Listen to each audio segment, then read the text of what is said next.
입장이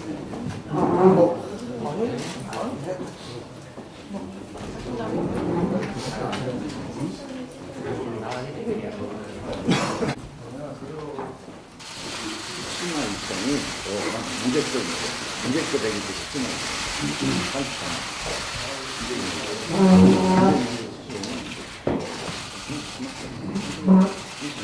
네, 126차 정책조정회의를 홍영표 원내대표의 모두 발언으로 시작하겠습니다. 3월 임시국회가 오늘 개회합니다. 국민을 위해 일하는 국회를 만들겠다는 각오로 3월 국회를 시작하겠습니다. 밀린 숙제가 많기에 여야의 어깨가 무겁습니다.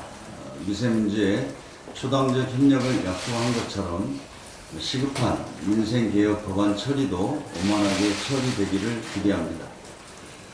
어렵게 국회가 정상화된 만큼 시간을 허비할 여유가 없습니다. 지난달 말까지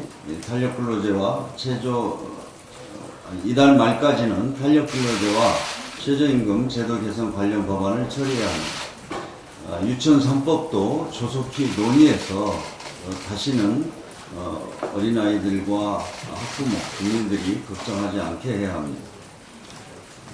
택시 카풀 대책과 체육계 폭력 근절법도 국회가 해결해야 합니다. 혁신 성장을 위한 데이터 3법, 그리고 공정거래법과 3법, 검경수사권 조정과 공수처 설치도 더 이상 미룰 수 없습니다. 여야 모두가 밤을 새운다는 각오로 민생 법안 처리에 속도를 내야 하겠습니다. 3월 국회는 대결 국회가 아닌 생산적인 국회가 될 수 있도록 노력하겠습니다.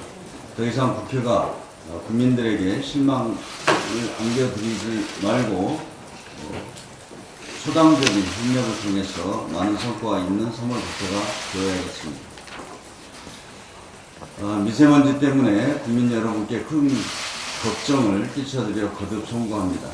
미세먼지 문제는 정부와 국회, 민간 부분이 힘을 모아야 근본적인 해결이 가능합니다. 늦었지만 국회가 어제부터 초당적인 대응에 나서기로 뜻을 모은 바 있습니다. 입법과 예산 지원 등 국회가 할 수 있는 노력을 신속하게 하겠습니다. 재난의 범주에 미세먼지를 포함시키는 재난안전관리법 등 여야 간에 이견이 없는 미세먼지 5법부터 처리하도록 하겠습니다. 오늘부터 여야 협의를 시작해 13일 본회의에서 통과시키도록 하겠습니다. 미세먼지 대응에 필요한 예산 지원도 어제 여야가 합의했습니다. 정부로선 미세먼지 관련 예산을 최대한 앞당겨 집행하기 바랍니다. 취약계층과 저소득층을 위한 마스크 등 물품은 예비비를 통해 신속히 집행할 수 있도록 준비해 주기 바랍니다. 국회 차원에서 추경 편성도 적극 검토하겠습니다. 국가재정법 89조는 대규모 재해 발생 시 추경을 편성할 수 있도록 규정하고 있습니다. 자연재난 수준으로 심각한 미세먼지에 대응하기 위해서는 유치원, 학교, 경로당 등 각종 시설에 공기 정화 장치를 설치하는 데 막대한 예산이 필요하다 합니다. 정부가 미세먼지 대책을 위해 필요하다고 요청이 오면 야당과 협의해 추경 편성에 나서겠습니다. 이제 아마 한 이틀 정도는 미세먼지가 많이 좋아질 것으로 기상예보를 하고 있습니다. 그러나 3월에 앞으로 또 다른 미세먼지가 이렇게 발생할 수 있기 때문에 이번에는 좀 정부 또 민간 부분 그리고 국회도 함께 미리 대비하는 그런 노력을 해야 될 것 같습니다. 하노이 북미 정상회담이 끝난 지 열흘 지났습니다. 현재까지 북미 양측의 공식적 평가는 하노이 회담은 북미 사이에 생산적이고 진전이 있었던 회담이었다는 것입니다. 대화와 협상의 동력을 이어가겠다는 북미 양측의 의지도 확인되고 있습니다. 엊그제 폼페이오 미 국무장관은 몇 주 안에 북한의 협상팀을 파견하기를 원한다고 했습니다. 그런데 자유한국당은 북미회담을 실패라고 단정하고 정치 공세의 소재로 활용하고자 합니다. 한미 간에 이견이 있는 것처럼 갈등을 조장하고 외교안보 라인을 교체하라는 과도한 정치 공세에 나서고 있습니다. 마치 평화는 남의 일이라고 이 상황을 즐기는 것 같습니다. 지금 우리가 할 일은 북미 간에 더 완전한 합의를 이끌어내는 것입니다. 이것을 위해 우리가 더 적극적인 중재자로 나서야 합니다. 국회 차원에서도 초당적으로 협력하는 노력이 필요합니다.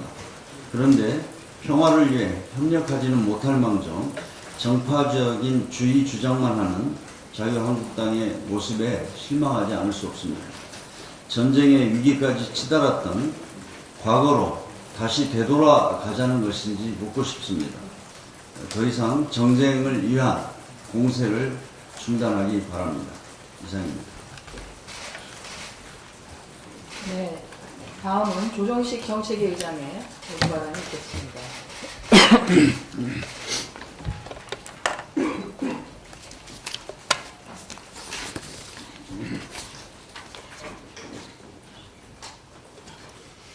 국회가 2달간의 공전을 끝내고 오늘부터 정상화됩니다. 다행스러운 일입니다. 하지만 당장 우리 앞에는 국민안전 대책과 경제활력 제고, 권력기관 개혁 등 처리해야 할 과제가 산더미처럼 쌓여 있습니다. 특히 미세먼지 문제는 국민 건강권과 직결되는 핵심 민생 현안입니다. 다른 어느 사안보다 신속한 대처가 필요합니다. 이런 측면에서 여야가 함께 미세먼지 문제 해결을 위해 초당적으로 협력하기로 한 점은 매우 다행스러운 일입니다. 이를 적극 환영하며 합의사항에 차질 없는 이행을 위해 여야 모두 속도를 내야 할 것입니다. 더불어민주당과 정부는 이번 여야 합의를 바탕으로 미세먼지 문제 해결을 위한 범국가적 차원의 총력 대응체제를 구축하겠습니다. 미세먼지 문제 해결을 위해 관련 입법, 정책 추진에 만전을 기하도록 하겠습니다. 먼저 첫째, 당장 시급한 현장 대책을 빈틈없이 진행하겠습니다. 비상저감 대책 관련 기간 동안 차량 공회전과 불법 소각을 집중 단속하고 학교 등 다중이용 시설에 대한 물청소 시행 횟수를 대폭 확대하겠습니다.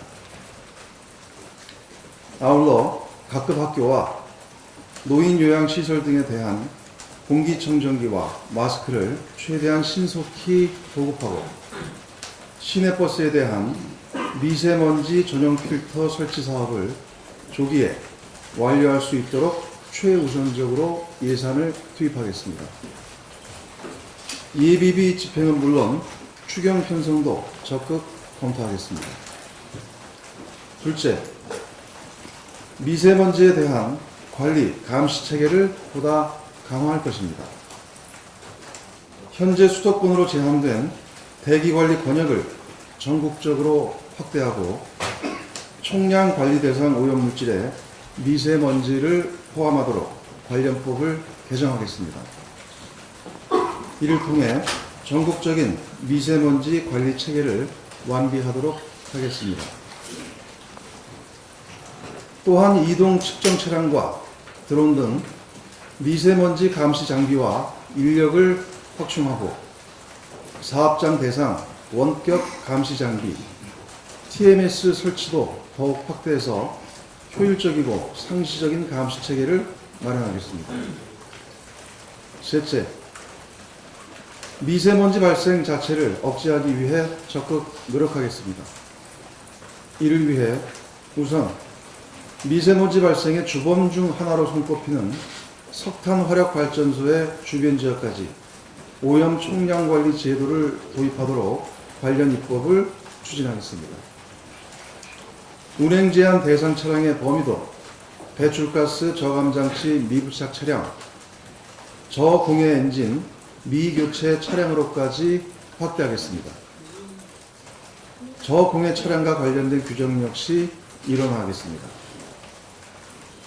이와 함께 대기 환경관리 기본계획 수립 주기를 현행 10년에서 5년으로 단축하는 것을 검토해 종합적이고 체계적인 미세먼지 관리 대책을 수립하겠습니다. 넷째, 미세먼지 외부 유입 차단을 위해 한중 협력도 서두르겠습니다. 어제 여야가 방중단을 구성 파견하기로 했는데 초당적인 의원 외교가 절실히 필요한 사안인 만큼 의미 있는 결정이라 생각합니다. 미국 캐나다 대기질 협정, 유럽 월경성 장거리 대기 오염에 관한 협약 등 대기 오염과 관련된 국제 협약 사례를 참고해 한중 미세먼지 공동 대응 체계를 구축하도록 여야가 함께 노력해야 할 것입니다. 미세먼지로부터 국민의 건강과 안전을 지키기 위해 범국가적 역량을 총결집해야 할 시점입니다. 야당의 적극적 협력을 거듭 당부드리며 생산적이고 창의적인 해법 마련을 위해 함께 힘을 모으자는 당부의 말씀을 드립니다. 한국은행이 엊그제 5일날 발표한 2018년 4분기 및 연간 국민소득에 따르면 우리나라의 1인당 국민소득이 지난해 3만 달러를 공식 돌파했습니다.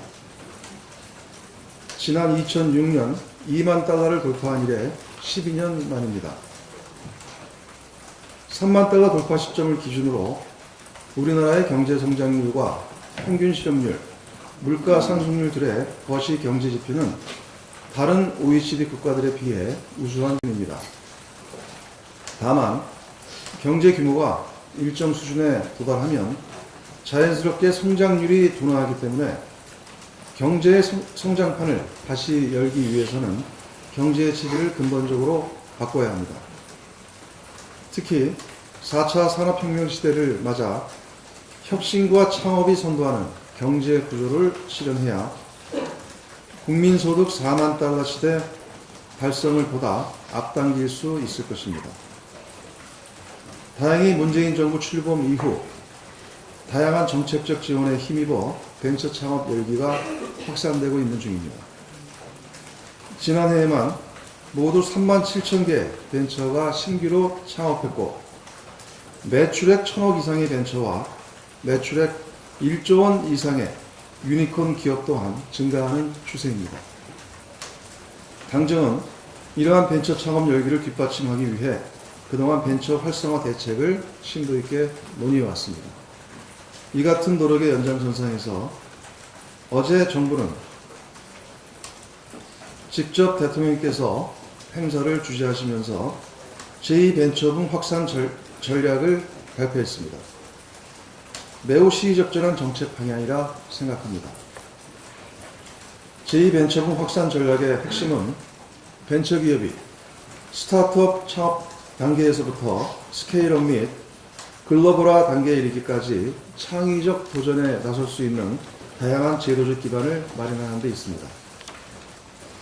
이를 위해 신산업, 고기술, 스타트업 발굴, 벤처 투자 시장 내 민간 자본 활성화, 스케일업과 글로벌화 지원, 벤처 투자의 회수, 재투자 촉진, 스타트업 친화적 인프라 구축 등을 5대 전략으로 설정했습니다.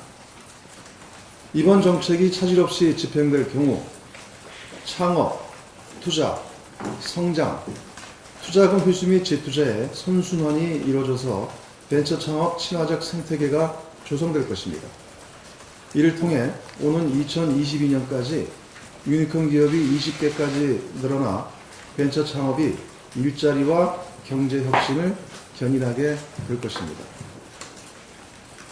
더불어민주당과 정부는 제2벤처붐 확산 전략이 우리 경제에 새로운 활력을 불어넣을 수 있도록 제도 정비에 만전을 기하겠습니다. 특히 이번 대책의 핵심이 벤처 투자에 대한 물꼬를 트는 것인 만큼 자본시장법 개정, 벤처 특별법 개정안 등 관련 입법 처리를 위해 노력할 것입니다. 벤처 창업과 투자의 불씨가 우리 경제 전반에 확산되어 혁신 성장과 경제 활력이 초석이 될 수 있도록 정책 역량 집중에 최선을 다하겠습니다. 네, 이상입니다. 네, 다음은 신동근 원내부대표의 현안 발언이 있겠습니다.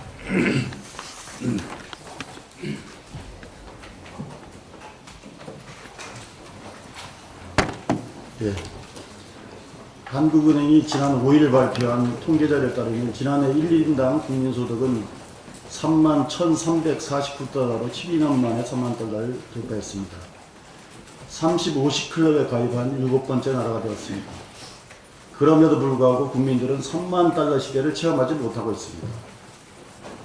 기업소득은 증가하고 가계소득은 줄어드는 양극화 현상 때문입니다. 지금 가장 큰 문제는 바로 사회 양극화 해소입니다. 저성장 시대인데다가 고용 없는 성장 시대입니다. 우리나라 상위 10% 소득이 전체 소득에서 차지하는 비율이 44.9%로 미국의 47% 다음입니다. 1995년만 해도 이 비율이 29.2%로 양호한 편이었습니다. 대기업 매출이 GDP에서 차지하는 비중이 44.2%입니다. 미국은 11.8%, 일본은 24.6%입니다. 삼성전자, 현대차 매출이 GDP의 20%에 달합니다. 대기업 경제력이 집중 심화되고 있고, 그렇지만 고용 창출 능력은 형편없이 떨어지고 있습니다. 1990년까지 중반까지 전체 소득 중 70%가량이 노동자에게 기속됐는데 지금은 63%입니다. 그만큼 기업 소득이 많아졌다는 것입니다. 그 결과 지난 20년간 노동자의 실질임금 상승은 거의 없었습니다. 그뿐 아니라 한국 상하이 10% 노동자의 임금 격차는 4.5배로 OECD 국가 중 미국 5.05배에 비해 05배에 이어 2등입니다. 따라서 문재인 정부는 사회 양극화 문제 해법으로 경제 민주화를 통한 포용성장, 사회 안전망 확충을 제시한 바 있습니다. 그 수단으로 협력 이익 공유제, 상생협력 지역 일자리 사업, 상법과 공정거래법 개정을 추진하고 있습니다. 시장의 효율과 사회 안정이라는 두 마리 토끼를 잡기 위해서입니다. 그럼에도 자유한국당 한규안 대표가 문재인 정권은 이념에 매몰돼 반시장 정책만 고집하고 있다고 말했습니다. 이명박 박근혜 정부 때 실패한 기업 프렌들리 정책에서 조금도 벗어나지 못하고 있습니다. 시장에 맡기면 된다는 모토로 하는 신자유주의가 시장의 탐욕 제어 실패로 파산한 지 오래인데도 그 미몽에서 깨어나지 못하고 있는 것입니다. 사회 양극화 문제에 아무런 대책이 없음을 자인하고 있는 것입니다. 노벨 경제학 수상자인 현대 경제학의 아버지라 불리는 폴 세뮤엘슨이 했던 말입니다. 맹목적인 시장 경제 신봉자는 정서적으로 온전치 못한 자다. 자유한국당과 한규안 대표가 경고로 삼아야 할 말입니다. 이상입니다. 네, 다음은 김병욱 원내부대표의 현안 발언이 있겠습니다.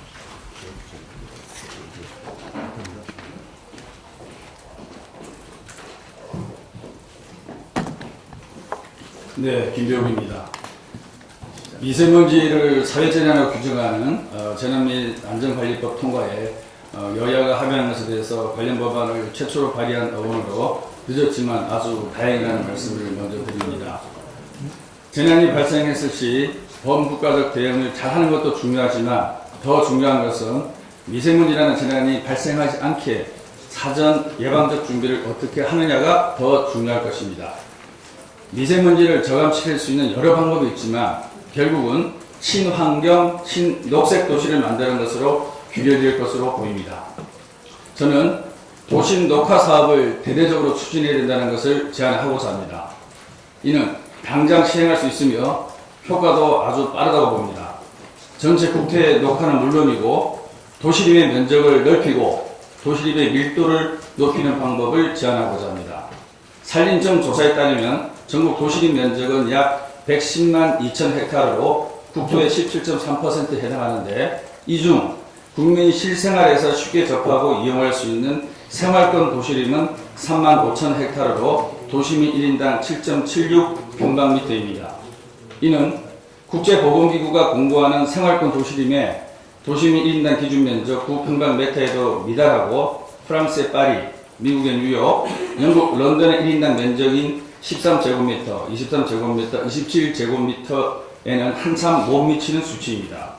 좁은 도시 면적으로 한계가 있을 경우에는 나무와 식물의 밀도를 높이는 것도 함께 병행해야 할 것입니다. 또한 도시 내의 이동 오염원 중심의 도시 공간 유형 및 특성을 고려한 미세먼지 저감 방안으로 녹지의 면적 중심에서 기능 중심으로 전환하여 도심 도로 녹화를 정화하면 미세먼지 피해가 대기오염을 약 30 내지 36% 줄일 수 있다는 연구 결과가 있습니다. 다시 말해서 숲 빌딩을 만든다든지 도로와 육교 사이의 기둥, 아파트 외벽과 방음벽, 출입구 등 도로와 아파트 단지 곳곳에 그에 맞는 녹지를 조성하게 되면 미세먼지 저감에 큰 효과가 있으며 농촌진흥청 실험에서도 일부 식물의 미세먼지 저감 효과가 아주 탁월한 것으로 나와 이를 적극 적용할 필요가 있다고 봅니다. 탄소를 흡수하고 열섬 현상을 완화하는 역할에다가 도시 경관까지 좋게 하는 기능을 가진 도시 숲을 늘리려면 지방자치단체와 긴밀한 협조가 필요합니다. 지방자치단체에 대한 재정적, 기술적 지원을 확대하고 시민들의 참여를 적극적으로 유발한다면 이 효과는 아주 크게 발휘할 수 있을 것이라고 봅니다. 이상입니다. 오늘 그거 덧붙여서 한 말씀. 네네. 이원욱 제3정조위원장의 발언 있겠습니다. 우리 김병욱 위원님께서 도시공원 말씀을 하셔가지고 녹화 사업을 하셔서 아마 덧붙여 말씀을 좀 드리겠는데요. 도시공원 일몰제라고 하는 게 있습니다. 20년 동안 도시계획시설로 공원을 지정을 했는데 실제로 도시공원을 조성하지 않은 토지. 1999년도에 헌재에서 불합치 판정이 나가지고 내년 6월 30일이면 그게 이제 일몰로 해제가 돼야 되는데요. 서울시에서 국토부나 서울시 기재부 재정 당국이 워낙 어마어마한 돈이 들어가는 일이어서 많은 협의를 해왔는데 그거를 근본적으로 해결하기를 못해서 아마도 서울시에서는 내년까지 한 미집행 토지 중에서 40% 정도는 직접 매입해가지고 공원을 조성을 하고 나머지 60%는 풀어주겠다 이런 계획을 갖고 있는 걸로 알고 있습니다. 그러면 60%면 한 얼추 한 110개 정도 되거든요. 그래서 그 문제를 이번에 저희 미세먼지 대책의 일환으로서 좀 같이 거론을 해서 재정당국과의 협의를 거쳐서 어떻게 김영욱 의원이 얘기하신 도심공원, 도심녹화 사업을 좀 보다 더 강하게 추진할 것인가 라고 하는 문제도 같이 한번 검토하도록 하겠습니다. 네, 이상으로 공개 발언을 모두 마치고 지금부터는 회의를 비공개로 전환하도록 하겠습니다. 오늘은 여러분들의 협조 부탁드립니다.